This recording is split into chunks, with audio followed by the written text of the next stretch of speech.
Bismillahirrahmanirrahim. Assalamualaikum warahmatullahi wabarakatuh. Bismillah, alhamdulillah, assalatu wassalamu ala rasulillah wa ala alihi wa sahbihi wa mawalah, amma ba'du. Pertama-tama marilah kita ucapkan rasa syukur kehadirat Allah Subhanahu wa Ta'ala yang mana telah melimpahkan rahmatnya kepada kita sehingga kita masih bisa diberi kesehatan dalam menjalankan rutinitas di bulan Ramadan, yaitu terutama puasa Ramadan dan ibadah-ibadah lainnya.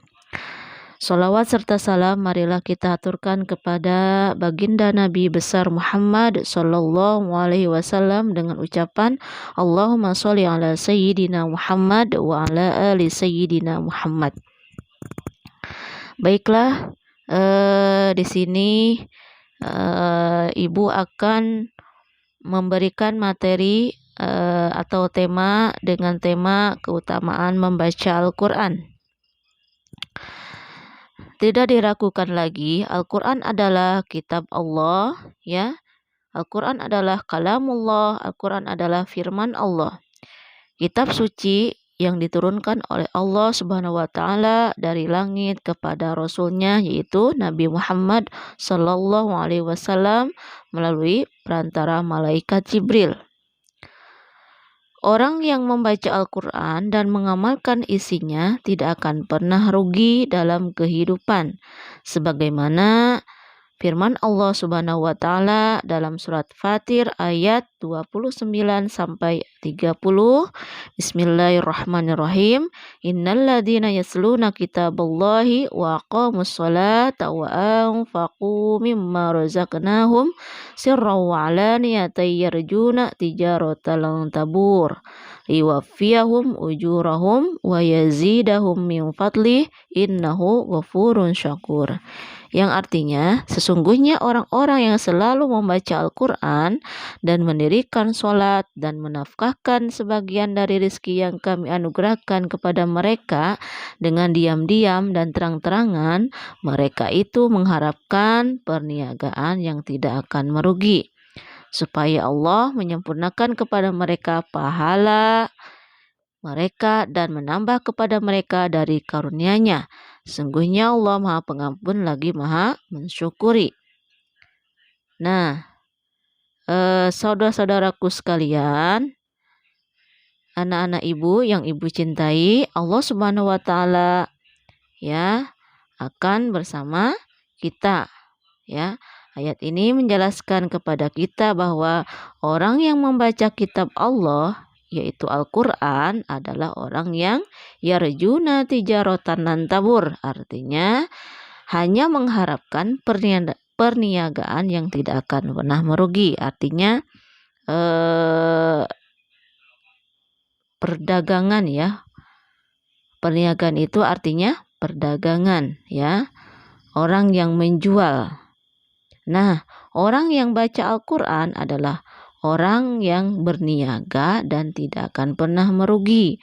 Oleh Allah diberikan pahala yang utuh dan ditambah bagi karunia-Nya. Karena Allah adalah Ghafur dan Syakur. Allah Maha Pengampun dosa-dosa kita yang banyak diampuni. Allah adalah Syakur, Maha bersyukur. Amalan kita yang sedikit oleh Allah diterima dan dikembangbiakan menjadi banyak.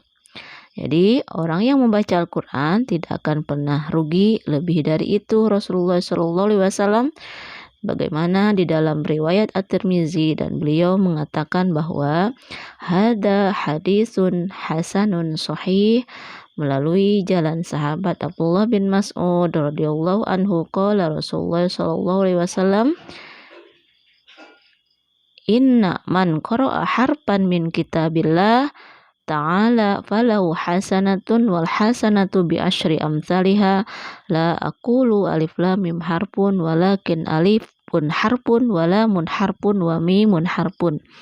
Sungguhnya orang yang membaca satu huruf dari kitab Allah maka dia mendapatkan satu kebaikan, dan kebaikan itu dilipat gandakan menjadi 10. Aku tidak mengatakan alif lam mim satu huruf, akan tetapi alif satu huruf, lam satu huruf, dan mim satu huruf. Alif lam mim kita mendapatkan 30. Jadi satu huruf, satu kebaikan dilipatkan menjadi 10. Alif lam mim kita dapatkan 30. Jadi orang yang membaca Al-Quran tidak akan pernah rugi dan untung dan selalu untung. Maka orang yang belajar Al-Quran dan mengerjakannya itu adalah orang yang terbaik, sebagaimana dalam hadis riwayat Bukhari, At-Tirmizi dan juga Abu Dawud melalui jalan sahabat Utsman bin Affan radhiyallahu anhu, qala Rasulullah sallallahu alaihi wasallam, khairukum man ta'allamal Qur'ana wa 'allamah. Orang yang terbaik di antara kamu adalah orang yang mempelajari Al-Quran. Jadi tidak ada kata terlambat bagi orang yang mau belajar Al-Quran. Apalagi sekarang banyak metode-metode yang sistematis dan mudah dipahami. Nah, jadi mempelajari juga bisa berarti mempelajari isi Al-Quran atau tafsirnya.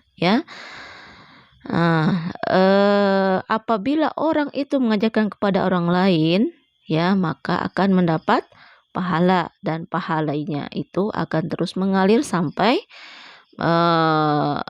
dia meninggal dunia. Nah, sebagaimana sabda Rasulullah, ad-dalu 'alal khairi kafaili. Orang yang menunjukkan kebaikan sama dengan pelaku kebaikan. Jadi kita sebagai orang muslim atau muslimat jangan segan-segan untuk terus mengajarkan mengamalkan bacaan atau isi Al-Quran. Sebagaimana Rasulullah bersabda bahwa orang yang membaca Al-Quran dan dia mahir, bacaannya indah, tajwidnya bagus, hafalannya kuat, dia akan bersama rombongan para malaikat yang mulia lagi baik. Nah, ada orang yang membaca Al-Quran tapi terbata-bata bacaannya, berat bacaannya, dan dia selalu belajar dan selalu berusaha, maka dia akan mendapatkan 2 pahala. Orang yang membaca yang terbata-bata saja dapat pahala, apalagi orang yang membaca Al-Quran dengan memakai ilmu tajwid. Nah, maka pahalanya akan berlipat ganda. Nah, jadi ini adalah kabar gembira bagi orang-orang yang selalu mengamalkan dan selalu mengajarkannya kepada orang lain. Nah, demikianlah materi kultum pada sore ini. Semoga bermanfaat. Semoga apa yang Ibu sampaikan dapat dipahami dan kita termasuk orang-orang yang ahli Al-Quran. Ibu akhiri. Wassalamualaikum warahmatullahi wabarakatuh.